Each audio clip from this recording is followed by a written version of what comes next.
Halo guys, perkenalkan nama saya Natalia Sugian. Saya dari kelas 12 akuntansi. Di sini saya akan mempresentasikan dua novel, novel Orde Lama dan novel Orde Baru. Yang pertama, novel Orde Lama yang berjudul Surat Kecil untuk Tuhan. Novel ini mengisahkan tentang perjuangan seorang gadis untuk melawan kanker ganas. Gadis ini bernama Gita Sesawanda Cantika yang sering disapa Keke. Ia divonis kanker ganas dan hidupnya tinggal 5 hari lagi. Kanker tersebut menyerang bagian wajah Keke sehingga ia tampak seperti monster. Namun, Keke tetap berjuang untuk hidup dan mendapatkan pendidikan layaknya seperti gadis yang seumurannya. Ayahnya pun tetap terus berjuang untuk kesembuhan Keke. Ayahnya berupaya mencari pengobatan alternatif di wilayah Indonesia, namun tidak membukakan hasil. Akhirnya menggunakan cara medis dan dokter menyarankan untuk kemoterapi. Keke mendapatkan keajaiban dari Tuhan sehingga ia bisa menghabiskan waktu lebih lama lagi dengan teman dan keluarganya. Kanker tersebut merupakan penyakit pertama di Indonesia dan saat itu menjadi viral. Hal ini menimbulkan perdebatan di antara para dokter. Namun, setelah 3 tahun, kanker itu kembali tumbuh di bagian tubuh lainnya. Ayahnya memutuskan untuk berobat ke Singapura. Namun, dokter di sana pun menyarankan untuk melakukan operasi. Tetapi, pihak keluarga tidak mengizinkan untuk melakukan operasi karena mereka tidak tega melihat Keke kehilangan separuh dari wajahnya. Namun, akhirnya mereka kembali ke Indonesia dan keadaan Keke justru semakin parah. Hal ini dikarenakan kanker menyebar ke seluruh tubuh Keke. Meskipun tangan dan kaki sudah tidak bisa digerakkan, namun Keke tetap semangat belajar. Kondisi Keke semakin parah hingga mengalami koma dan rawat di rumah sakit. Di tengah kondisi tersebut, ada kabar gembira, yaitu Keke mendapatkan juara ketiga di ujian akhir di kelasnya. Akhirnya dokter menyerah dan Keke menghembuskan nafas terakhirnya pada tanggal 25 Desember 2006, tepatnya setelah puasa dan saat merayakan Idul Fitri. Unsur intrinsik. 1. Tema, yaitu perjuangan seorang remaja melawan penyakit kanker tetapi memiliki semangat untuk hidup. Yang kedua, alur. Novel ini menggunakan alur maju. Yang ketiga, tokoh. Keke, ayah Keke, sahabat-sahabatnya, Ida, Andini, Andi, Pak Ius. Penokohan. Keke seorang remaja yang aktif, cerdas, dan percaya diri. Ayah Keke seorang yang sabar, baik, bijaksana, dan perhatian. Sahabat-sahabat Keke baik, setia menemani Keke di saat-saat terakhirnya. Keempat, Andi. Tampan, sabar, perhatian, penyayang, dan baik hati. Yang kelima, Pak Ius. Sangat setia pada keluarga Keke, baik, penyabar, dan yang paling utama yaitu perhatian. Yang kelima, latar. Latar waktunya, pagi hari, siang hari, dan malam hari. Latar tempat, di Jakarta, Bandung, dan Singapura. Yang kedua, unsur intrinsik. Nilai yang terkandung dalam novel tersebut yaitu yang pertama, nilai agama. Dalam novel ini terkandung nilai keagamaan Islami dan mengajarkan kepada pembaca bahwa kita harus lebih banyak bersyukur dan tidak menyombongkan diri. Yang kedua, nilai moral.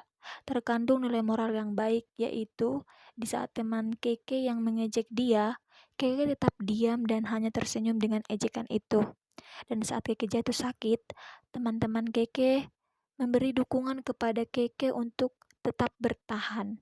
Dan itu merupakan nilai moral yang sangat baik untuk para remaja. Yang ketiga, nilai sosial.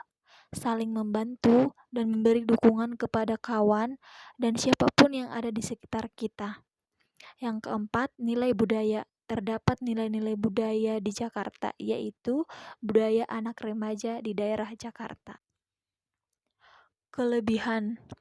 Cerita di dalam novel ini diangkat dari kisah nyata, sehingga sangat menyentuh hati pembaca.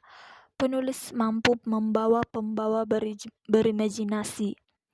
Kekurangan dalam novel ini yaitu dijumpai beberapa kata kesan, sehingga sulit dimengerti oleh pembaca. Terus amanat yang dapat kita ambil dari novel ini yaitu dalam menghadapi sebuah cobaan seberat apapun itu, kita harus tetap berusaha untuk bangkit dan tidak menyerah.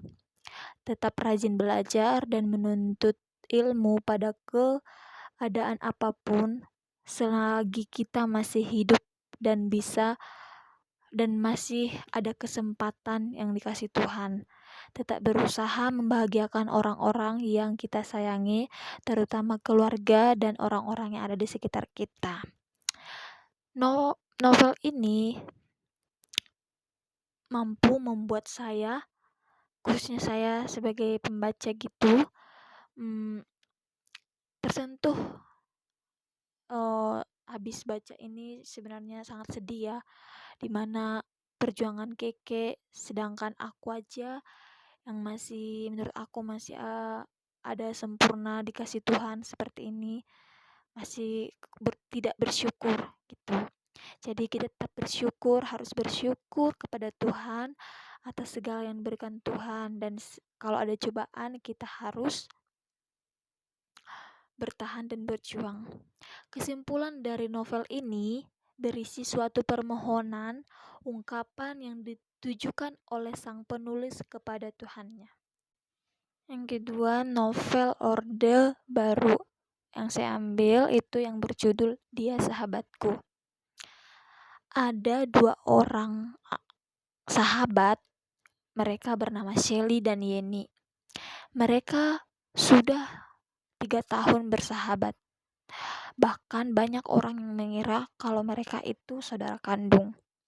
Setiap pagi, Shelly selalu pergi ke rumah Yeni untuk berangkat bersama ke sekolah. Pada siang hari, mereka ada rencana untuk pergi ke mall, membeli sebuah kado dan sebuah kue untuk nenek Shelly yang akan ulang tahun. Nenek Shelly itu orangnya yang sangat baik. Ia selalu baik dan ramah kepada Yeni, walaupun Yeni bukan cucu kandung dari nenek Shelly. Bahkan, nenek Shelly juga kadang memberikan nasihat dan uang jajan kepada Yeni.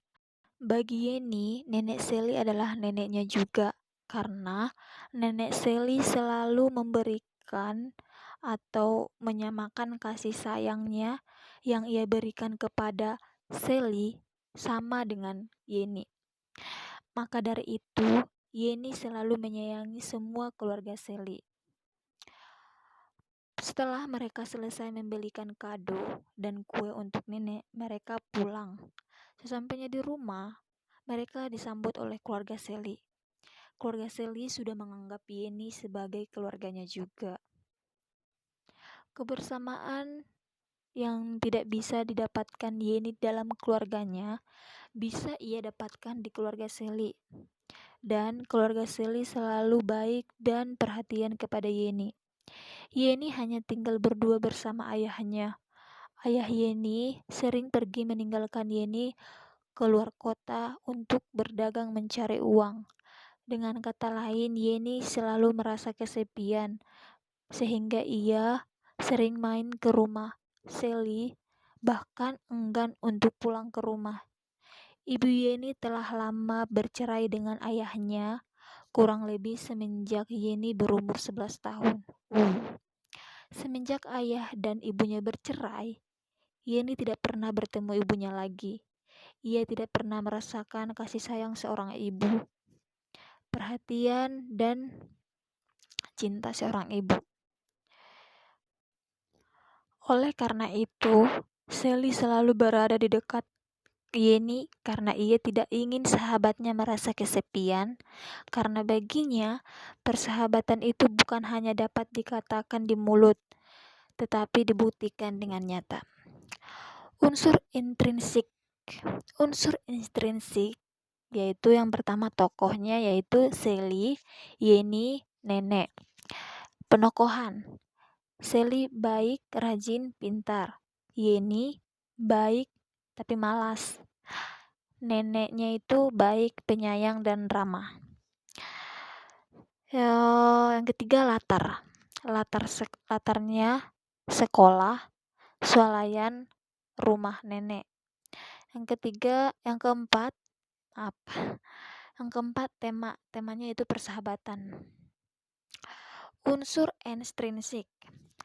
Latar belakang masyarakat. Latar belakang yang dituliskan dari novel di atas yang telah disampaikan penulis adalah adanya kasih sayang dari lingkungan sekitar yang membuat menguat persahabatan yang diceritakan oleh penulis. Yang pertama, nilai budaya. Nilai budaya yang dapat kita pelajari dari novel tersebut ialah persahabatan yang masih terjalin di antara mereka walaupun mereka memiliki sifat yang beda. Yang kedua, nilai moral. Nilai moral yang dapat kita ambil dari novel di atas yaitu kita harus senantiasa meminta maaf apabila terdapat kesalahan baik kepada sahabat terdekat sekalipun. Selanjutnya yaitu kelebihan. Kelebihan dari novel ini yaitu mudah dipahami kata-katanya, dan kekurangannya yaitu tanda bacanya masih kurang rapi sehingga pembaca kadang sulit untuk mengartikan dari tanda baca tersebut. Amanat yang dapat kita ambil dari novel ini yaitu kita harus saling menyayangi orang lain walaupun kita tidak ada hubungan darah, dan saling mengerti sama lain dan saling memaafkan. Kesimpulan dari novel ini yaitu tentang persahabatan yang erat, saling menyayangi, saling memberi dukungan,